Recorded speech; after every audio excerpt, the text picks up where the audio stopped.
Story 1. You do not have to agree on every single issue, but you have to share a similar worldview and set of values. I assume there are couples who can be together regardless, but I cannot imagine my significant other would see the world in a completely different light than me. Story 2. Yes, I heard it through the wall. My neighbor was arguing with her husband about politics. I ended up walking out the door and saw her husband running out of the flat with a fork in his shoulder. He ran out of the entryway and was never seen again. Story 3. Yeah, my first girlfriend was religious and I knew that going in. However, over 3 years, we never really talked about religion or politics. It just didn't come up, and we were more interested in each other than worrying about all that. Then, sometime around 2016, Barack Obama's name was mentioned. Not even a judgment call, more of a he exists kind of thing. Well, she then said, "Ugh, Obama? That terrorist." Excuse me? Yeah, his middle name is Hussein, he's a terrorist. From then on, we just could not have a conversation that didn't devolve into an argument. And many of our arguments ended with her saying, "Well, the Bible says so." Things finally came to a head when she started mentioning the idea of marriage. Now, we were arguing practically every conversation, so obviously, I wasn't feeling that.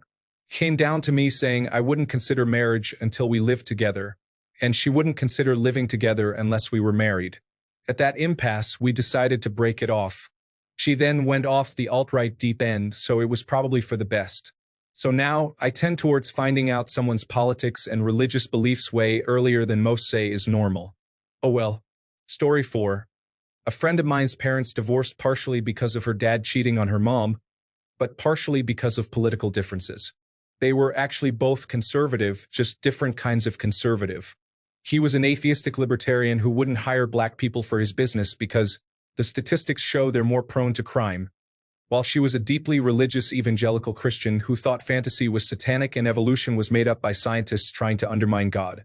Even though they had overlapping political beliefs, like they would likely vote for the same person in a given election, he thought everything he believed was grounded in reality and facts and logic, and she believed hers were by divine mandate.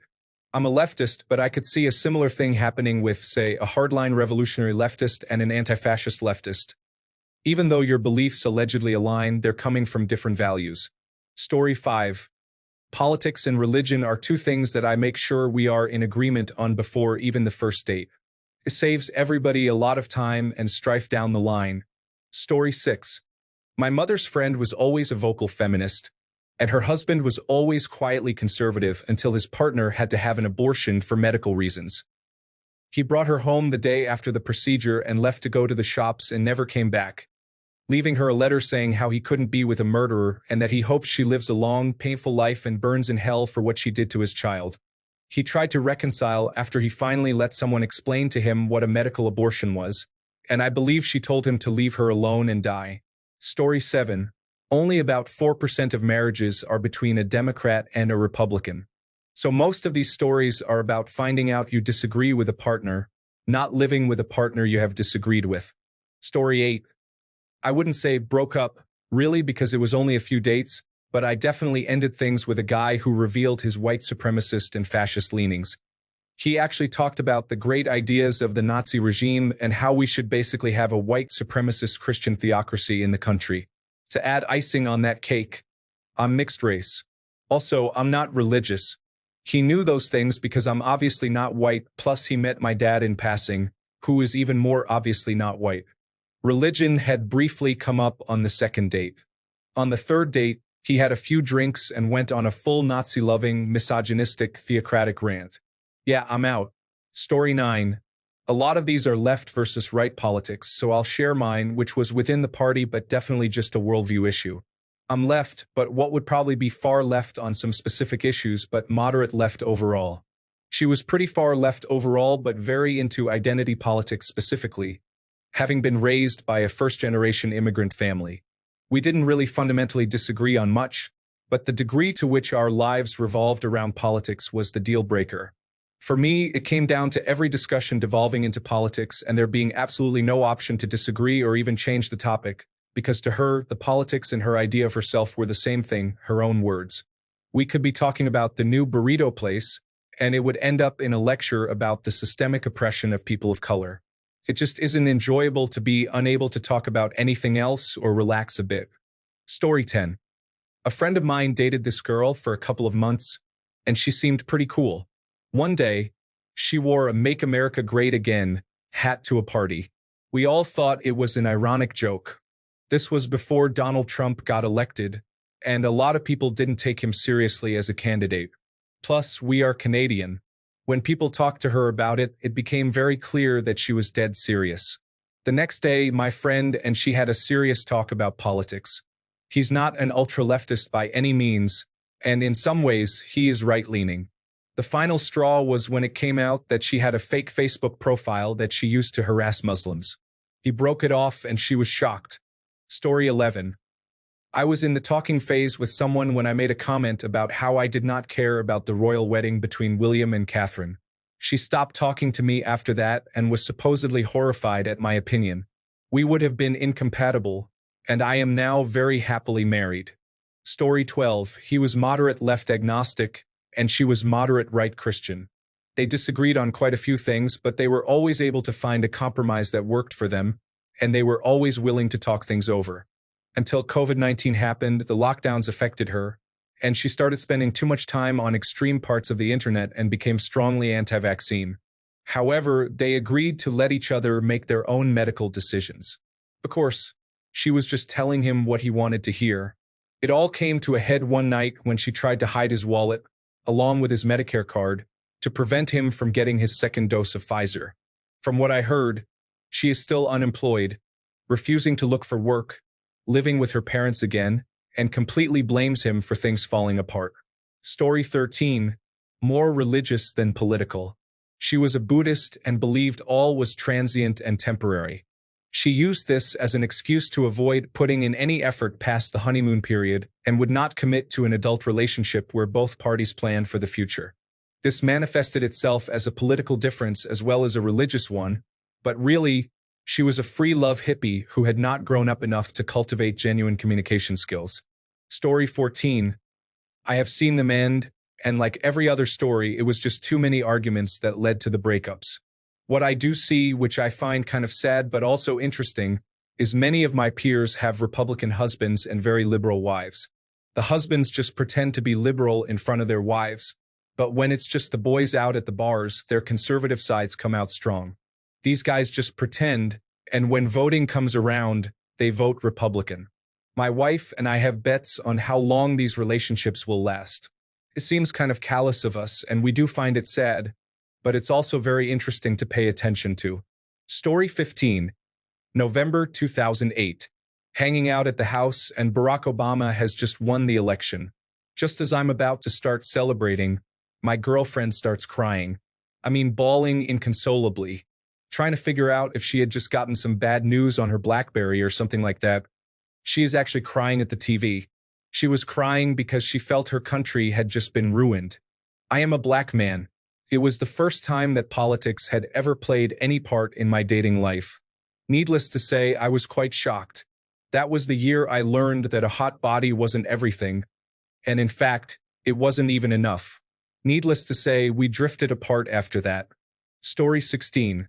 My father-in-law is a retired blue-collar Democrat, as was his first wife, my wife's mother, prior to her death. My father-in-law met his current wife around 2010, and she is a dyed-in-the-wool conservative and comes from a racist family. My father-in-law hates Trump with a passion, and while she's a bit more sympathetic towards him, she's not a fan of Trump either. However, neither voted in 2016 because they also hated Hillary. Despite being objectively liberal, my father-in-law definitely holds some old-school right-leaning values due to being a product of the boomer generation. In fairness to her, my mother-in-law generally kept her political leanings to herself, whereas my father-in-law was and is extremely outspoken. However, when COVID hit, she slipped off the rails a bit. She's been a registered nurse since the 1980s and mainly works in the neonatal intensive care unit. Despite this, she was adamantly anti-vaccine the first few years. She even threatened to walk off her job if they ever required the nurses to get vaccinated. Lo and behold, her hospital at the time mandated all personnel be vaccinated. Instead of quitting, She quietly got vaccinated due to realizing she was the primary breadwinner of the house and couldn't afford to be unemployed. Story 17. I know a Latina woman who was engaged to a full Make America Great Again, red hat wearing, rally attending Trump supporter. She broke up with him after he supported the kids in cages and family separation portion of the Trump presidency. Story 18. Dude, I know of at least 5 women who have gone through divorce after their husbands were radicalized when Trump came on the scene. My girlfriend is one of them. That's how hard they are to live with once their internal thoughts are externalized because they feel vindicated. Story 19. Hi. I was in that relationship. We're currently in the process of divorcing as we speak. Taking off to go honk honk honk in Ottawa put the first nail in the coffin for me while I was a new mom with our 6-month-old at the time. I know it's cliche to say, oh, I didn't see it coming. But yeah, I didn't. I married a friendly, bubbly, happy, accepting man. Then COVID happened. Almost constant arguments and resentment after the Ottawa convoy. Canadian flags all over the car. Been called a sheep too many times to count. Donations of hundreds of dollars to the People's Party of Canada. Conspiracy theories. Paranoia. Control. I grieved for a long time, but now with peace on the horizon and us separating, I'm so happy to be almost done with this mess. Story 20. Knew a couple who broke up recently because the boyfriend took off the mask and went full right-wing. I'm not even talking about the I'm Republican for the economics reasons. Oh no. Apparently, and through some of the texts and threatening voicemails he had sent recently, he was fully into forced marriages, women not being the breadwinners and being glorified baby makers, pro-life with zero exceptions, anti-immigration, anti-Semitic, except for Israel for some reason. And of course, he did spew a few QAnon-related conspiracies about how Kamala wants to drink baby blood. They were dating for almost 2 years before he revealed himself. Edit. Lots of triggered Republicans keep messaging me and sending chat requests telling me that he doesn't represent their views and is an outlier. Keep crying babies. These are the people you let into your club and actively catered to, and now you have to deal with it. Story 21.